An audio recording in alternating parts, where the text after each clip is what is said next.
Jung discovered that people who never run out of things to say aren't naturally gifted speakers. They're not extroverts. They're not even particularly clever. Picture yourself in a conversation that should flow effortlessly, maybe with a new colleague, a potential friend, or someone you're genuinely interested in. But instead of connection, you feel that familiar tightness in your chest. The words dry up. Your mind goes blank. Jung realized something unsettling about this experience. Your silence isn't from lacking things to say. You actually have hundreds of thoughts racing through your mind.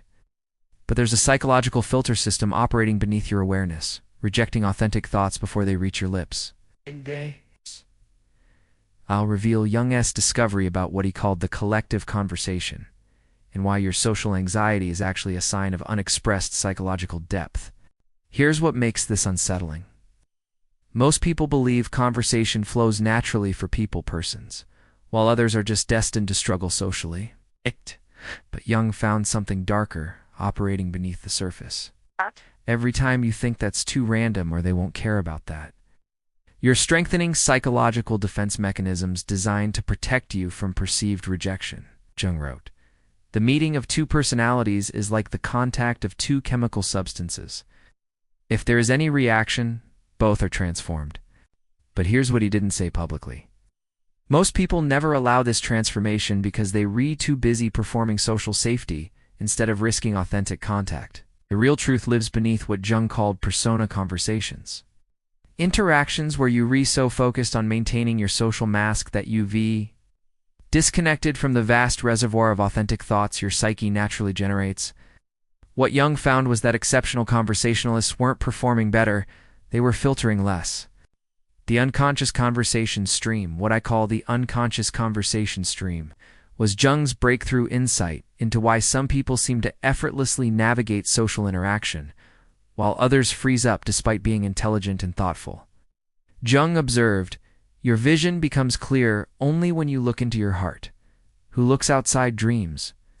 Who looks inside awakens. He discovered that every human mind generates what he termed a continuous stream of psychological associations.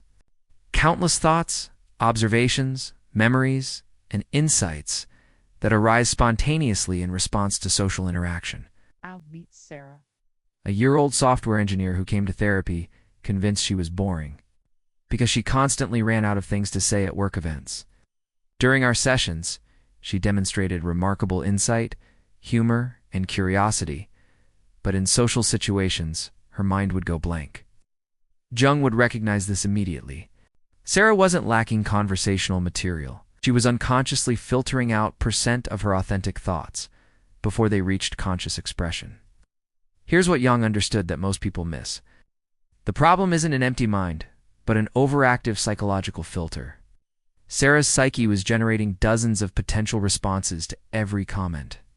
Questions about her colleagues' experiences, observations about office dynamics, connections to her own interests. But her unconscious safety system rejected them all as potentially revealing too much or seeming inappropriate. This is why conversation flows effortlessly with close friends, but feels forced with new people. With friends, your psychological defenses relax, allowing more of this natural stream to reach conscious expression. You're not actually more interesting around friends. You're just filtering less of your authentic psychological material. Comment below if you've experienced this difference between flowing conversation with close friends versus struggling with new people. I filter less with people I trust. Shadow censorship patterns. The second pattern Jung identified was what I call shadow censorship. The unconscious rejection of thoughts that don't align with your idealized social persona. Jung understood one does not become enlightened by imagining figures of light, but by making the darkness conscious.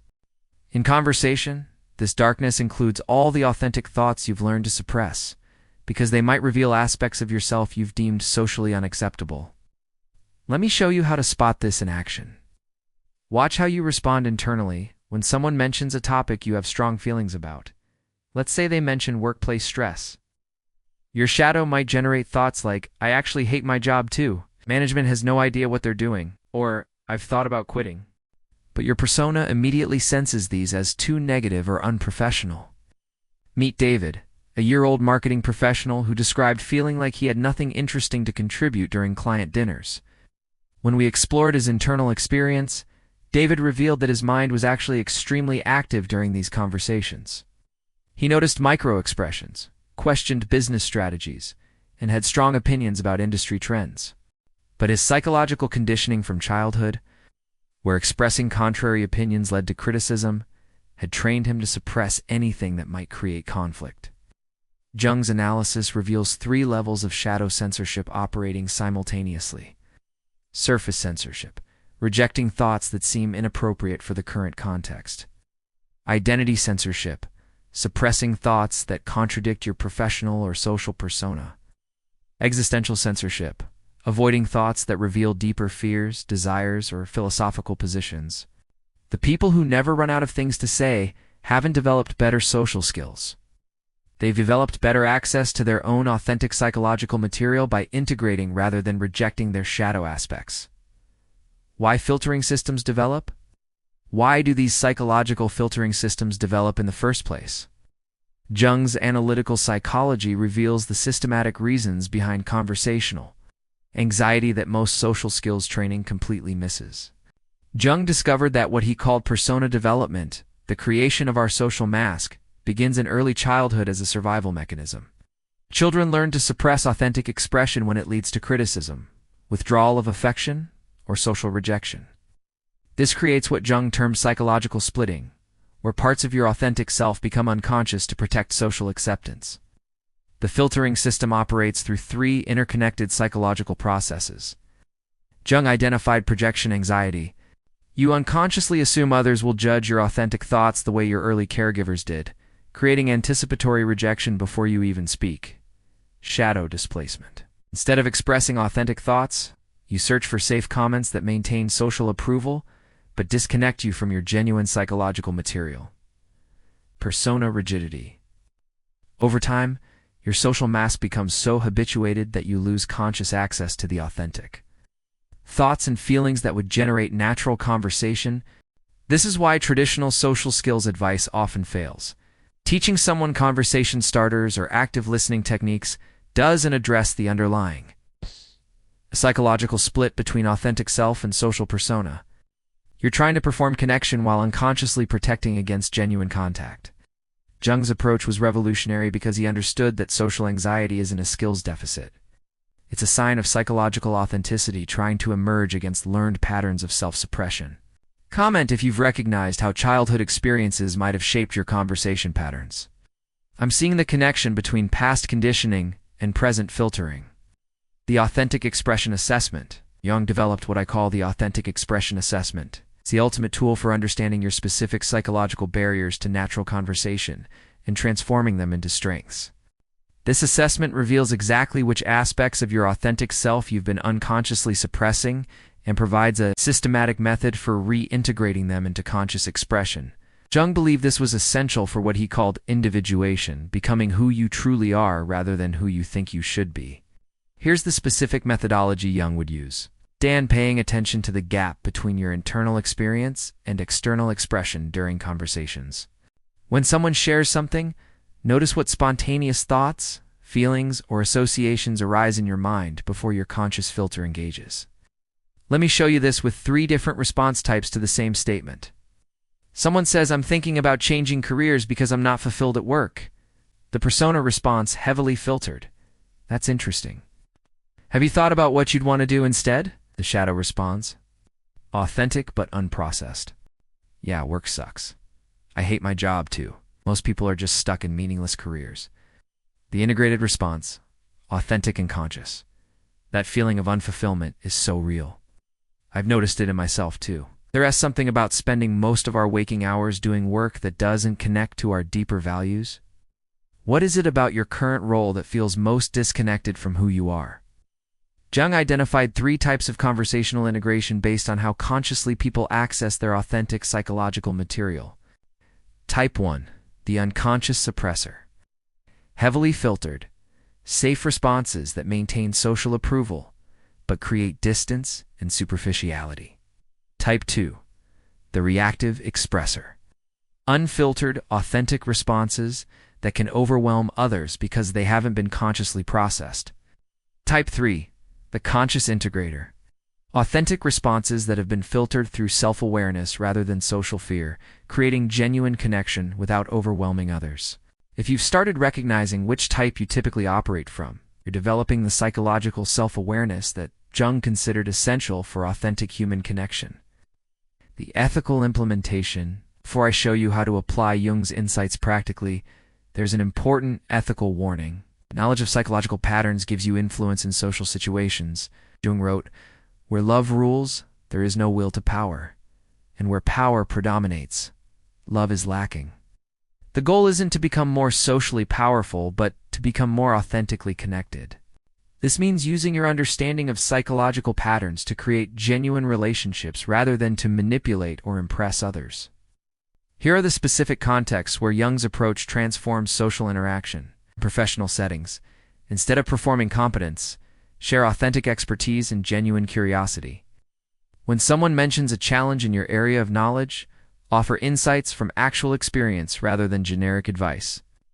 In relationships, replace social pleasantries with genuine interest in the other person's psychological reality. Ask questions that arise from authentic curiosity about their inner experience, rather than maintaining conversational momentum.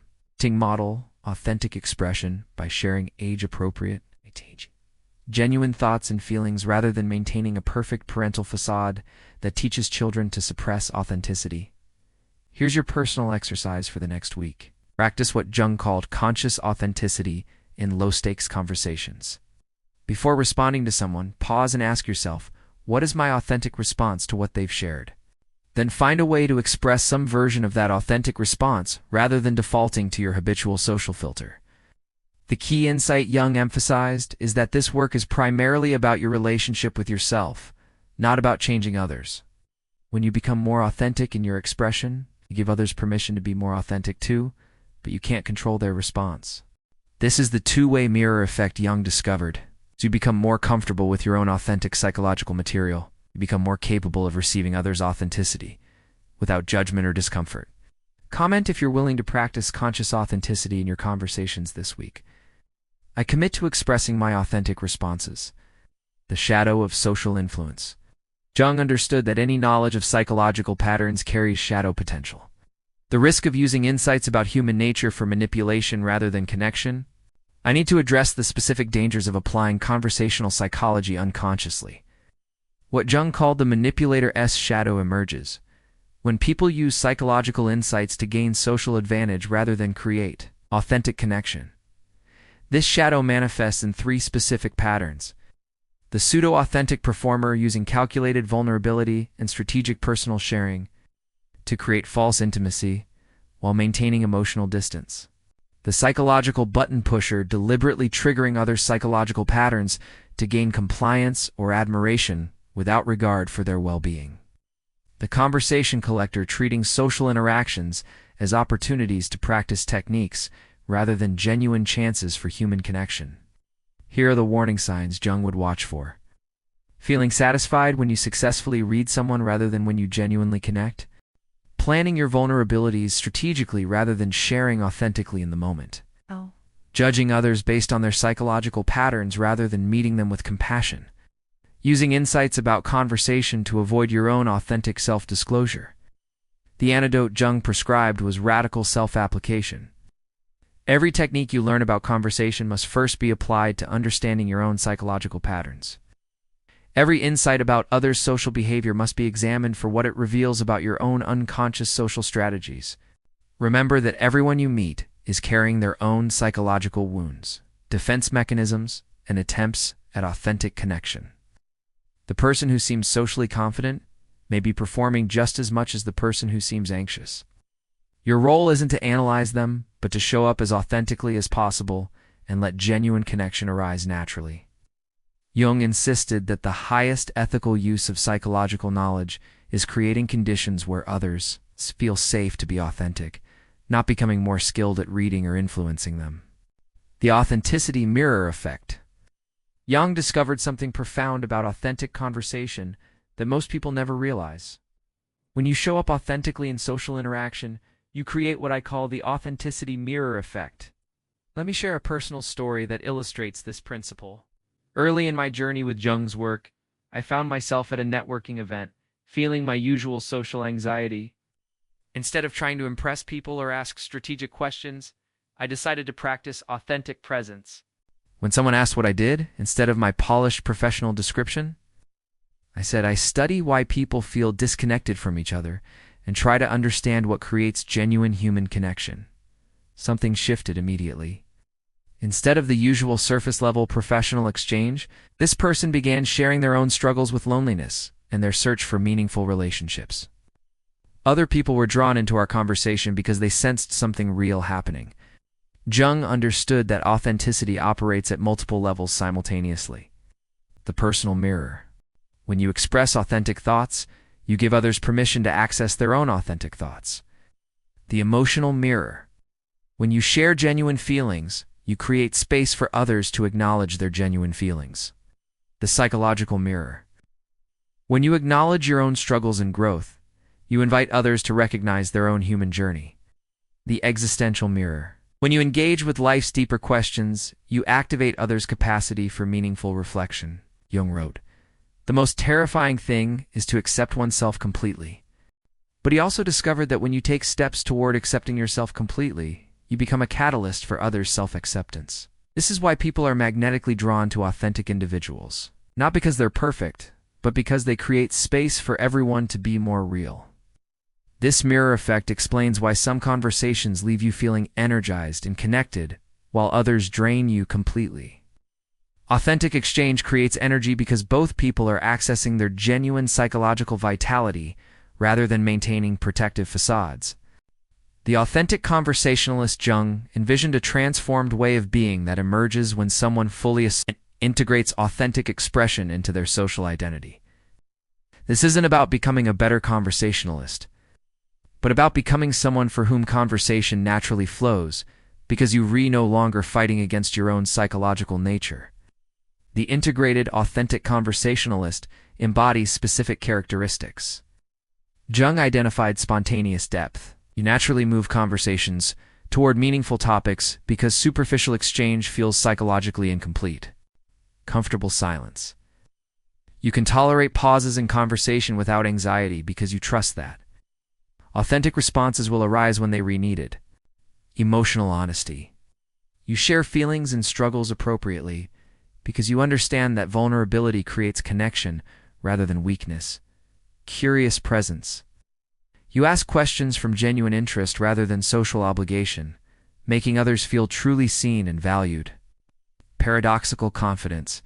You're simultaneously more humble, aware of your own psychological patterns, more confident, not dependent on others' approval for self-worth. Picture your life when conversation becomes a natural expression of your authentic self, rather than a performance you have to manage. Professional relationships deepen because colleagues sense your genuine interest in their perspectives.